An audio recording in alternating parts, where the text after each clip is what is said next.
Hello and welcome to Dormant Sleep History. If you like this video, make sure to like and subscribe to the channel. Let's begin. Tonight, we journey to the shaded cloisters and quiet stone halls of a medieval monastery. A place of prayer, of reflection, and, surprisingly, a place of hygiene. Yes, you heard correctly. A monastery, devoted to cleanliness in an age often remembered for its dirt and disease. In this candlelit world, monks rose before the sun not only to chant, but to wash. They cultivated a unique relationship with water and with ritual purity. Over the next few hours, we will learn how these men, cloaked in simple habits, kept themselves and their sacred spaces remarkably clean. From the earliest bell to the last closing of the abbey gates, water flowed in channels carved of stone, in basins worn smooth by centuries of use. We will explore the wells, the baths, the latrines, and the herbal perfumes that brought freshness to life within these walls. And all the while, in this gentle narration, you may find you drift ever closer to sleep. So settle in, adjust your pillow, perhaps draw a soft blanket around your shoulders, and let us begin with the very first bell, the vigil bell, calling the monks from their beds into the cool, silent night. In the dark, before the sky lightened, monks stirred, each in his cell, stone walls enclosing a narrow cot and a small wooden bench. A simple bucket of water waited at the foot of each bed. As the bell tolled, each monk rose, wrapped his habit, and carried the bucket to the lavabo, a communal wash basin, carved of marble, set along the east wall of the cloister passage. Here, in hushed procession, they cleansed their faces, their hands, and their feet, washing away dreams and sleep for the day ahead. The water, cold against their skin, woke them fully as they prepared for the first office of the day. This ritual, repeated at every service 6 times round the clock. 6 washings, 6 opportunities for mindfulness, for quiet reflection, for cleansing of body and mind. And so the day began. After this first cleansing, monks moved to the chapter house to hear readings and to discuss the rules that guided their daily lives. But always the memory of cool water on skin remained fresh and clear as they returned to their cells to robe themselves and to prepare for the next office. After that first cool washing, we follow the path of water from the silent spring beyond the monastery walls all the way to the stone basin at your fingertips. Imagine, before the world knew of plumbing, a hidden aqueduct carved by hand into earth and rock, channeling mountain water through gentle slopes and into covered cisterns deep within the chapter house.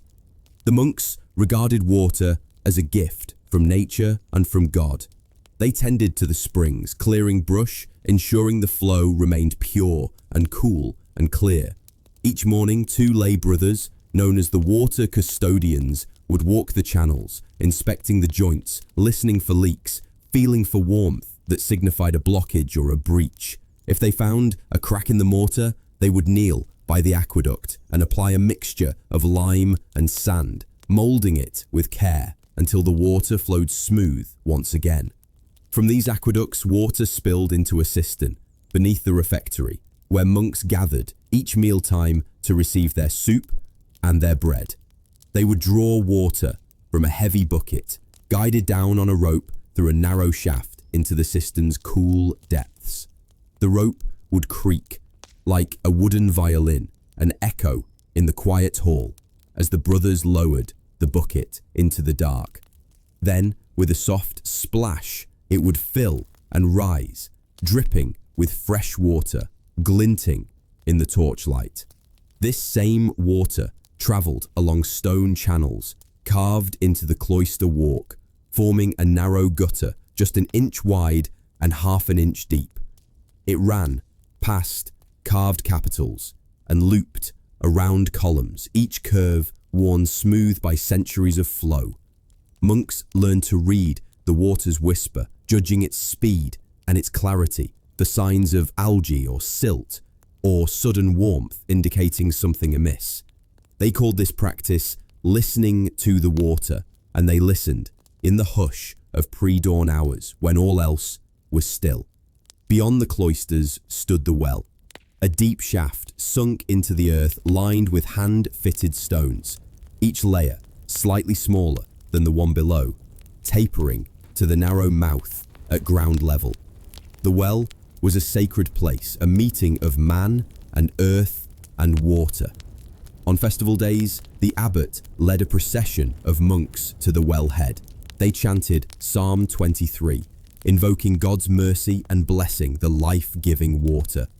After the blessing, the oldest brother drew up a bucket and dipped a cloth into the water, wiping the well's rim as an act of reverence and humility.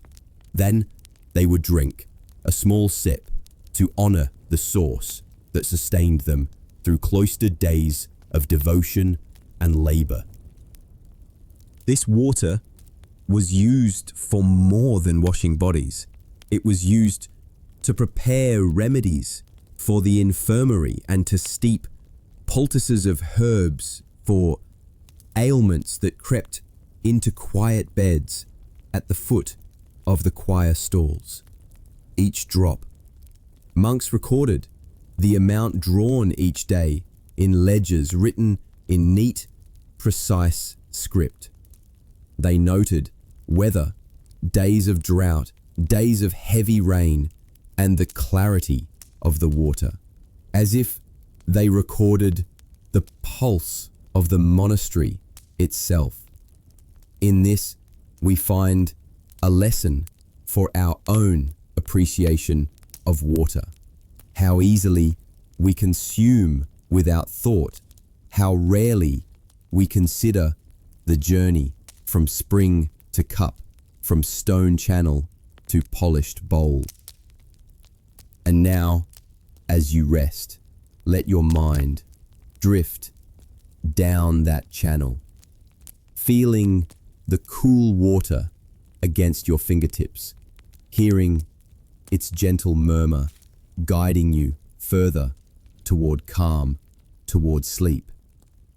After tending the wells and listening to the song of flowing water, we step into a different chamber deep within the monastery, known simply as the Little House. The Little House was the monks' bathing quarters, a sanctuary of steam and stone where water became warmth and comfort.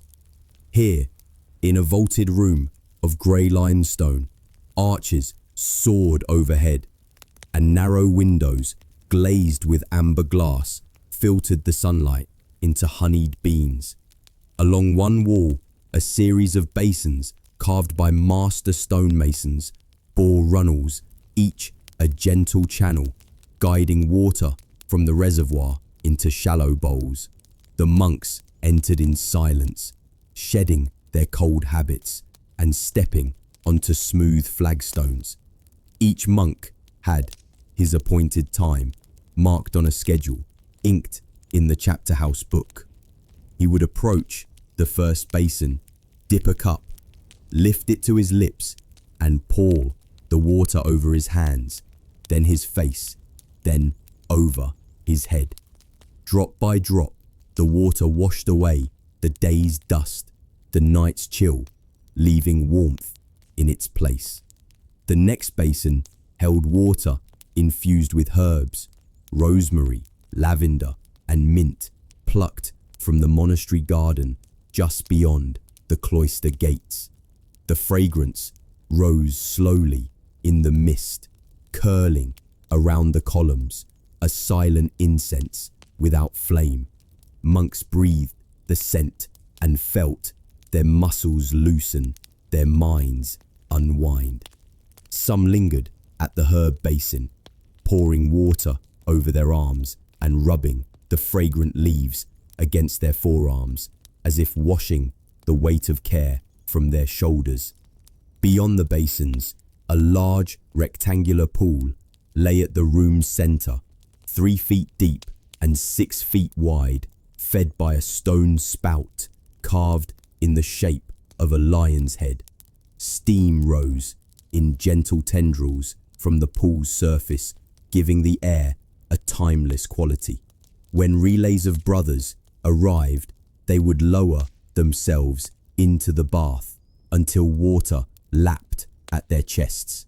Here they stood in quiet communion with each other and with themselves, letting the warmth seep into aching limbs like a blessing. Conversation was minimal, a soft greeting, pax vobiscum, peace be with you, exchanged only once at entering, then silence until the last brother had bathed. After the communal soak, each monk retrieved a linen cloth, woven in the monastery's own workshop, fine threads dyed with woad and murex for a pale blue hue. They patted themselves dry, moving slowly, each hand caressing skin as though blessing it anew. Robed again, in fresh habits, they proceeded to the porch, overlooking the cloister garden, where cool breezes carried away the last wisps of steam. And beyond the little house stood the privy or latrine tower, separate from the living quarters, rising like a silent sentinel over the orchard.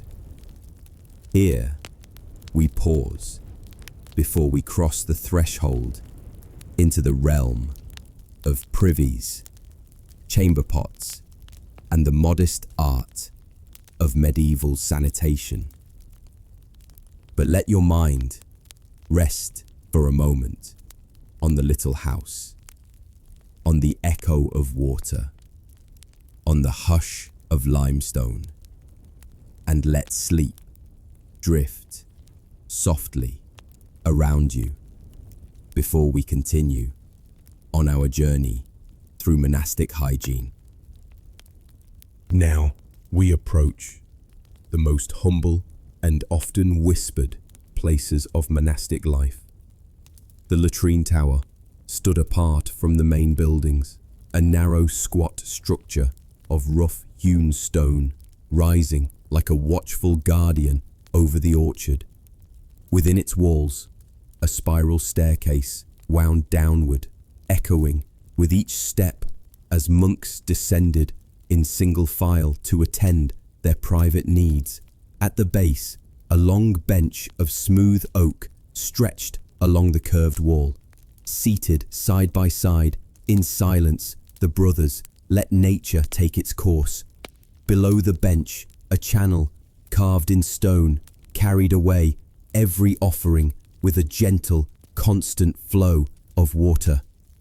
The sound of the stream running beneath their feet was always present, a quiet reminder of the cycle of use and renewal. Above, a small slit in the wall provided light and fresh air while preserving the dignity of those within. On festival days, a lay brother brought fresh straw to cover the floor and cast a faint, earthy scent into the air.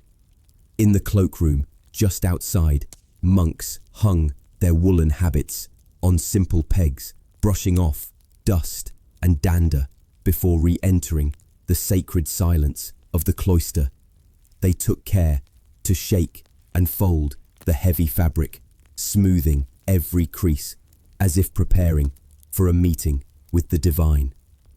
When privacy was required, a modest screen made of woven rush could be set to enclose a single seat, offering a moment of solitary reflection. Yet, for most, the chamber pot was the constant companion, kept in each cell in plain view beneath a simple stool. At dusk, a servant from the infirmary collected them on a wooden tray, stepping softly through the silent corridors to carry them to the gutter where the night's offerings were washed away. The gutter, an open channel in the cloister walk, led to a cesspit hidden beneath the orchard's grass. Gasps of air rose from beneath, carrying the pungent truth of human need and of its quiet disposal. Monks did not speak of such matters beyond necessity. They wrote in their rule that bodily needs were natural and to be met without shame, but also without waste. They reminded one another that the body is clay and the spirit the breath that animates it. So even here in the chamber of needs, there was order, cleanliness, purpose.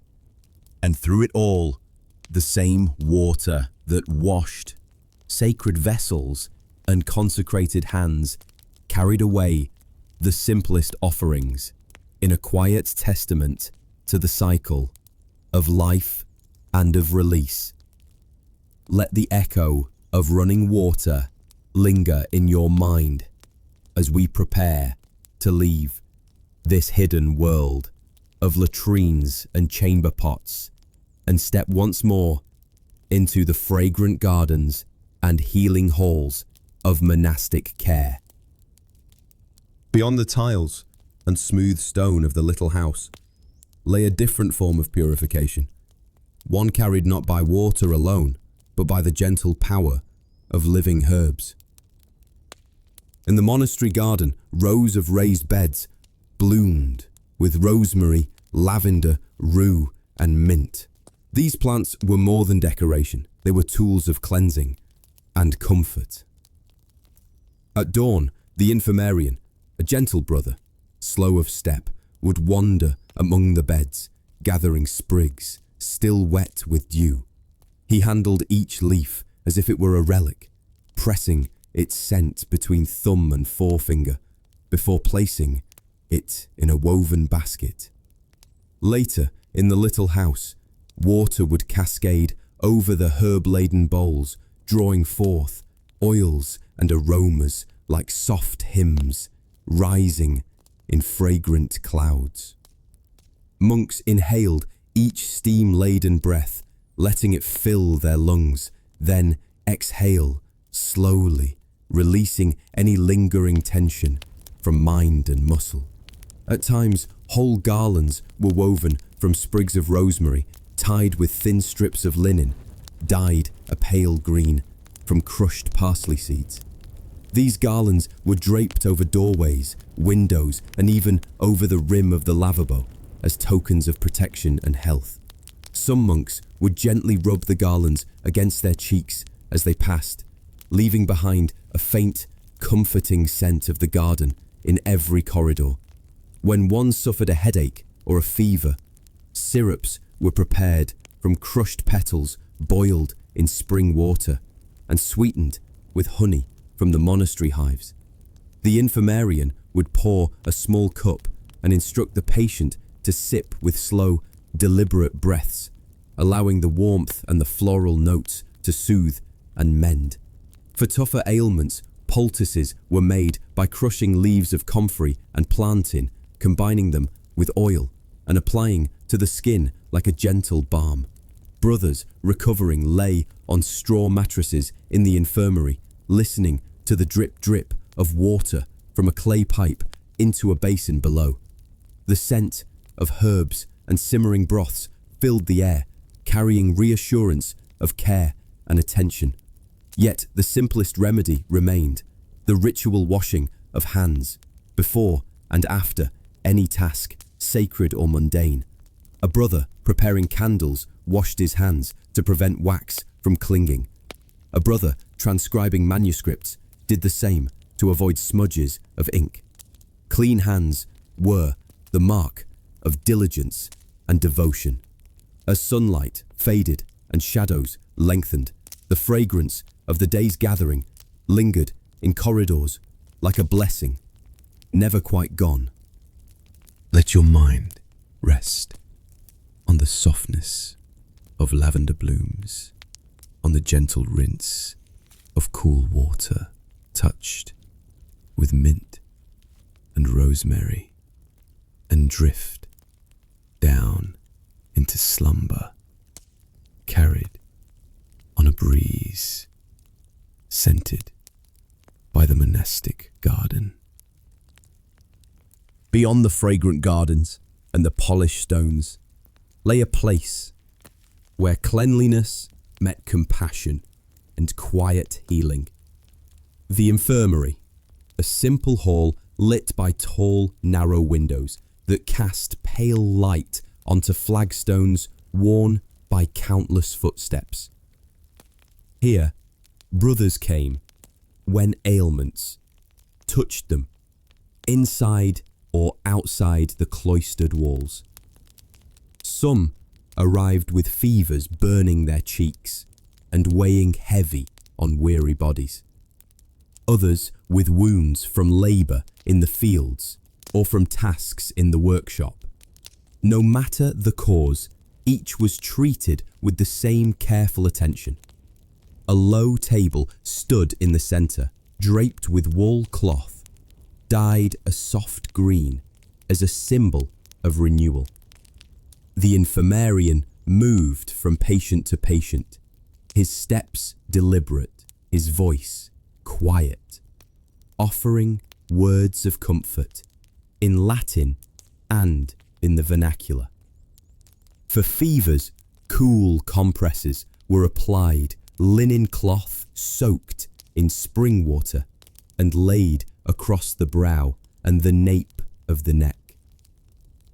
A jar of vinegar infused with rosemary and rue stood nearby, its scent sharp and clarifying.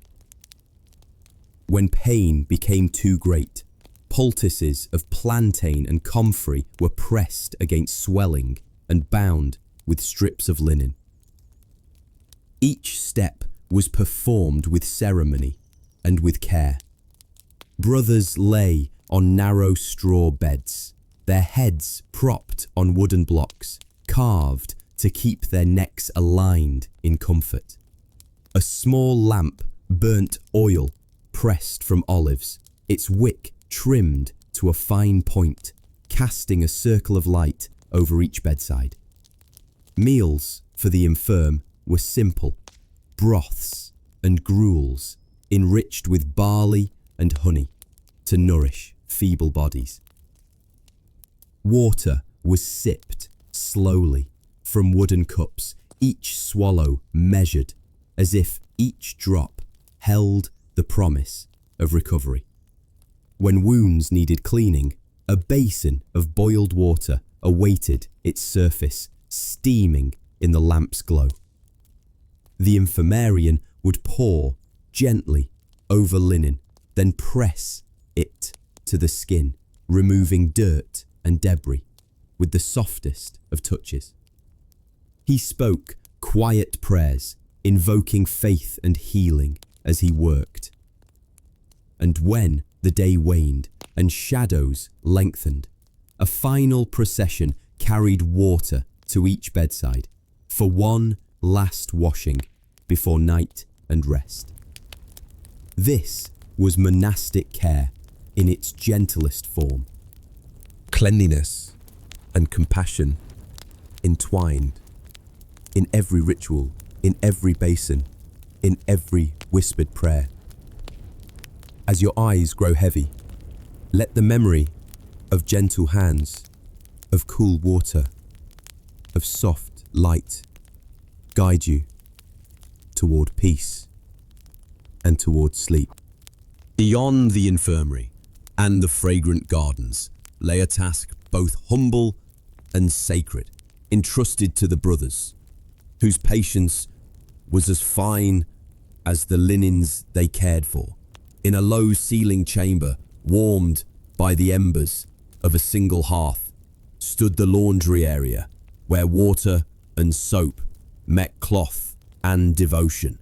Here, coarse woolen habits and delicate altar linens shared space as the brothers moved like slow dancers from basin to wringing to drying rack. A heavy copper cauldron bubbled with boiling water infused with ash from the hearth, serving as a simple alkaline soap. One brother lifted a stained habit from the basket and dunked it into the cauldron, letting the steam rise in ghostly tendrils around it. After a slow count of 20, he lifted it and placed it into a second basin of cool water, rinsing the ash and the dirt free from each fiber. Then he carried it to a wooden scrub board carved with shallow ridges like gentle terraces and scrubbed with practiced care, feeling the grime release beneath his fingers. Each movement was deliberate, mindful, like a prayer offered to the service of purity. Nearby, another brother laid fresh altar cloths flat on a low table, brushing each one with a soft horsehair brush, removing the faintest speck of dust before folding into exact squares. These linens would adorn the holy table at the next mass, becoming vessels for incense and chalice and sacred books. On a wooden beam near the cold stone wall hung a row of linen smocks dyed with woad, a soft blue, each tagged with a small piece of parchment bearing the name of its wearer. Brothers selected their smock for the day and bowed in silent gratitude before donning the clean cloth. Some robes bore only a faint scent of ash and linen. Others still carried the earthy aroma of the kermes red dye used for special vestments reserved for high feasts. In a corner sat baskets woven from willow, holding piles of rough cloths used to dry hands and faces after each ritual washing. A brother would take a single cloth and press it against his brow or shoulders, letting the warmth of the freshly dried linen soothe and settle the mind. For the most delicate linens used at the high altar, extra care was taken. They were hand-pressed between smooth wooden boards, weighted with small stones to remove every crease and every wrinkle. The result was a sheet so flat, so pure, it seemed to glow in candlelight. Even the simplest undergarment was treated with respect for its role in the body's daily rituals. Laundry in the monastery was more than a chore. It was a rite, a meditation on the union of water and cloth and the desire for purity in all things. As twilight deepened and lamps flickered low, the brothers finished their tasks. The last cloth laid upon the drying rack, the final habit, returned to its noble bearer, ready for another day of prayer and work. Let your thoughts drift along with each linen, each drop of water, each gentle brushstroke toward a place of stillness and rest. As the wheel of the year turned, the monastery's life bent to the rhythm of sun and snow and rain. Each season brought its own trials and graces for the brothers devoted to prayer and purity. Winter's breath. When cold winds swept down from distant hills, and frost glazed every pane of amber glass. The monks prepared for long nights of darkness and ice. In the infirmary, water threatened to freeze in its clay basins, so it was warmed gently over a low fire before use. The little house's steam became a sanctuary against the cold. Each exhale, a soft cloud drifting upward to disappear in the high vaults. Habits were lined with homespun wool to guard against the chill, and each morning's washing felt like ice on skin, awakening both body and spirit. Laundry fires blazed longer to dry heavy linens in the hearth's glow. The latrine's channel sometimes slowed with ice until a brother would chip at its surface, freeing the flow once again. Spring's promise. Then came the thaw, when birds returned and crocuses pushed through the last drifts. Water sang in every gutter, every channel, every downspout, as snowmelt rushed to join the spring's fountains. The infirmarian brewed new herb infusions from young shoots of comfrey and plantain for winter's lingering colds. In the kitchen, soups were lightened with fresh greens and salted meats, cured against the patient hunger of winter's store. Summer's warmth. When long days of sun warmed the cloisters, the brothers bathed more frequently to ward off heat and the sweat of labor. Water from the well tasted sweeter as the heat coaxed minerals to the surface. Laundry dried on wooden racks, in the garden shade, each cloth fluttering like prayer flags catching the breeze. The infirmary treated sunburn and heat with cool lavender compresses and vinegars steeped with rose petals for comfort. Birds nested in the eaves, and monks paused in their duties to watch the soft feathers and to listen to their calls. Autumn's gift. When leaves turned gold and red, the garden prepared its harvest. Grapes for wine, apples for cider, herbs for drying in the smokehouse for winter's remedies. Harvest was both work and celebration.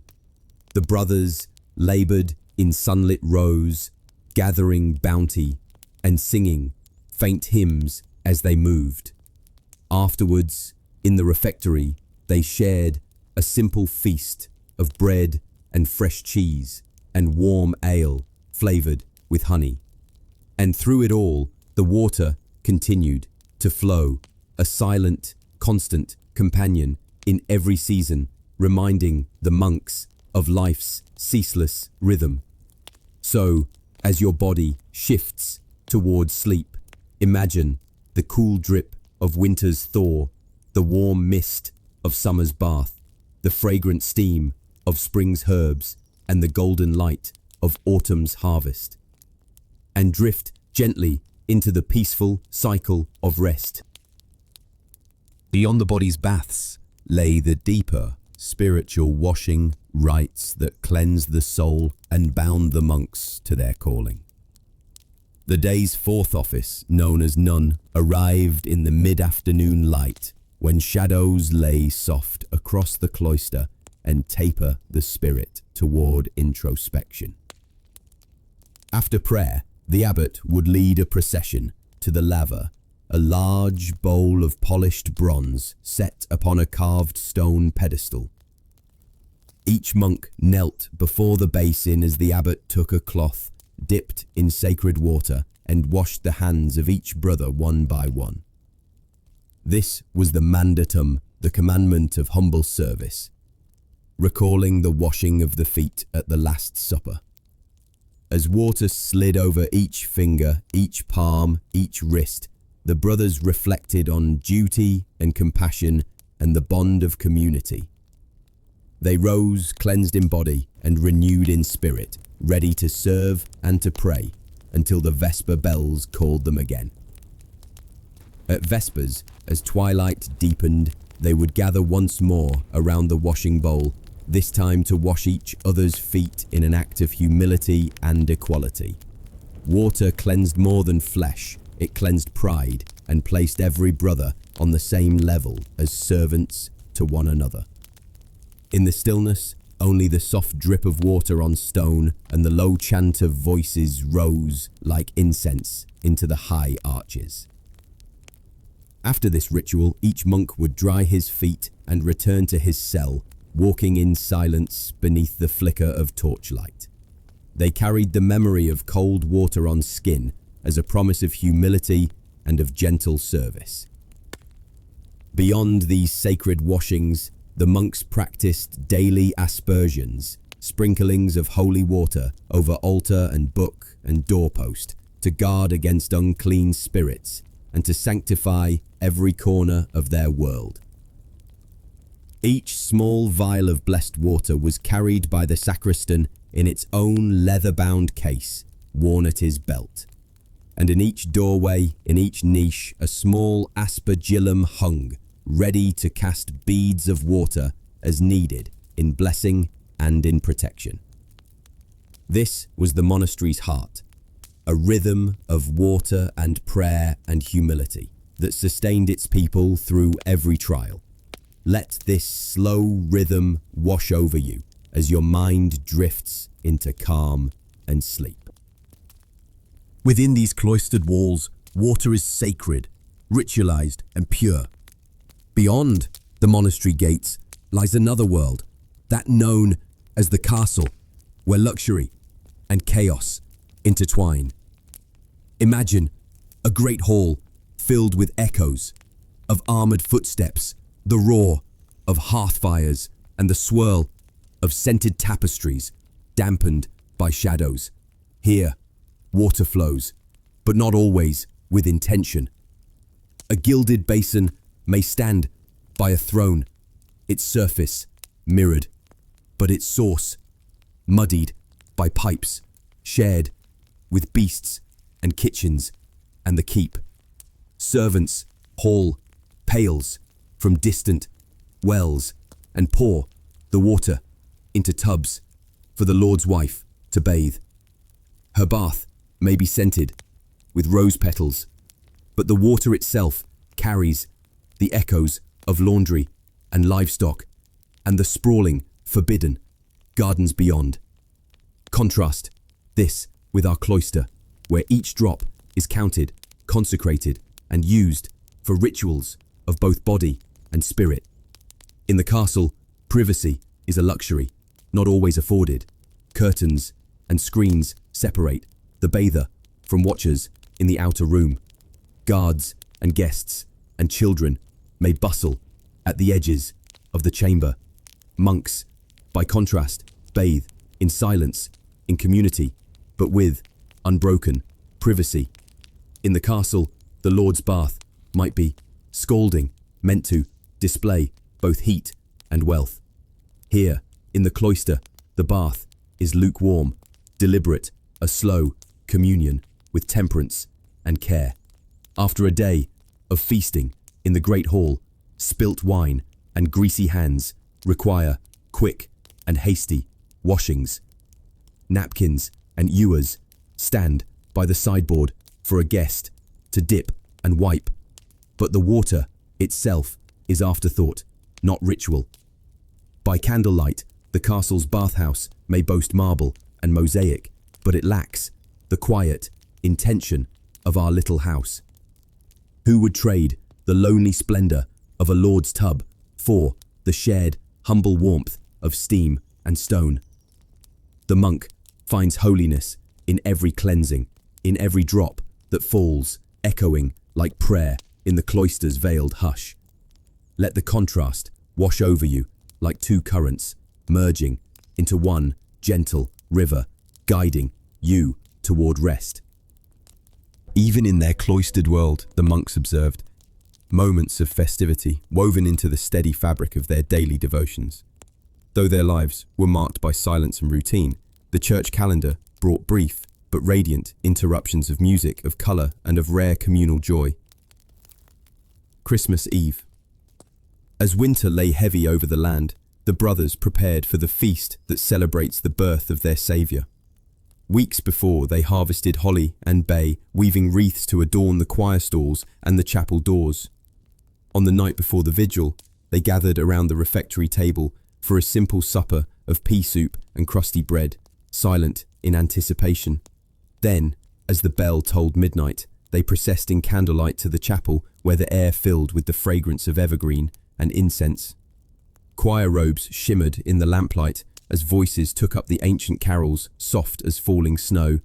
Water, blessed at the font, gleamed like stars on the altar's rim. After the mass, the brothers returned below stairs to sip a rare treat, spiced wine, warmed with cinnamon and clove in simple wooden bowls. Its warmth spread through the body like a silent hymn of comfort in the darkest night. Easter dawn. When spring unveiled the world in pastel light, the monastery stirred at the break of dawn. Before the sun had fully risen, the brothers processed to the east cloister, where a simple baptismal font had been uncovered from winter's cloak. With water drawn at sunrise, they blessed both the font and themselves, washing away the old and welcoming the new. A lone trumpet pierced the dawn's stillness, and voices swelled in psalm of resurrection and renewal. That day, the refectory's meal was bright with fresh eggs and young greens, symbolizing new life and hope. Michaelmas feast. In early autumn, when fields lay bowed with ripened grain, the brothers celebrated the harvest and the archangel Michael. Gilded ears of wheat were arranged in sheaves upon the altar, and baskets of apples and pears were placed in the refectory's centre. The abbey orchard offered its bounty, and the winepress sang beneath the weight of crushed grapes. That evening, the brothers dined on hearty pottage, studded with beans and root vegetables, bread fresh from the hearth, and mugs of spice cider warmed by the wood fire. Laughter, rare and soft, echoed off stone walls as stories of harvest and pilgrimage were shared in low tones. Each festival was a pause in time's river, a ripple of colour and warmth that reminded every brother of life's deeper rhythms beyond cloistered prayer. As you drift through these feasts, let your mind taste the spiced wine, feel the candles glow, and rest in the knowledge that even in ritual there is celebration and release. As our journey through the quiet halls and hidden chambers of medieval monastic hygiene comes to its close, we pause to reflect on what we have shared and to let sleep find us at last.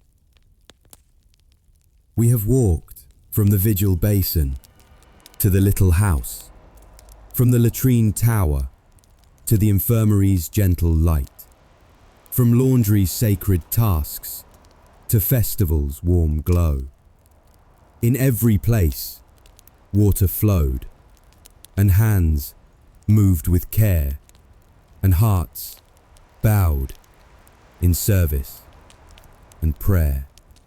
This is the legacy of monastic life, that even in an age of whispered fears, found comfort in cleansing and ritual and community.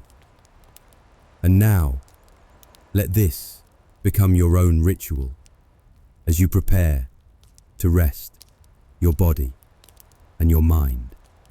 Feel the cool water of those carved basins, tracing the contours of your thoughts, washing away the day's unrest. Breathe in the gentle steam of herb-infused bath. Let it fill your lungs with calm and release.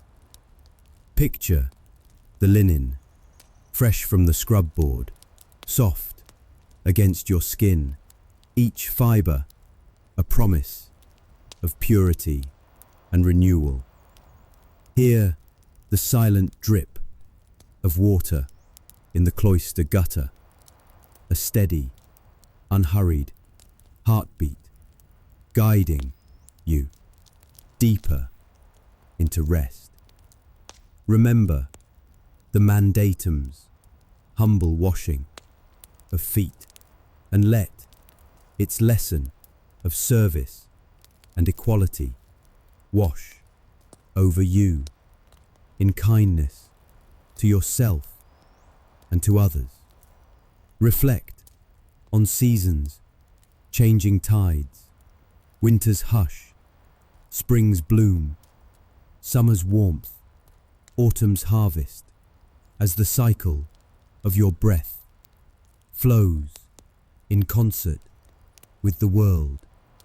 Hold the memory of festivals, soft laughter and candlelight, and let their warmth linger in your chest, a gentle ember glowing through the night. And as your eyes grow heavy and your thoughts slow into shadows, know this: you are as cared for and as cherished as those cloistered brothers who tended to every detail of life's simplicity.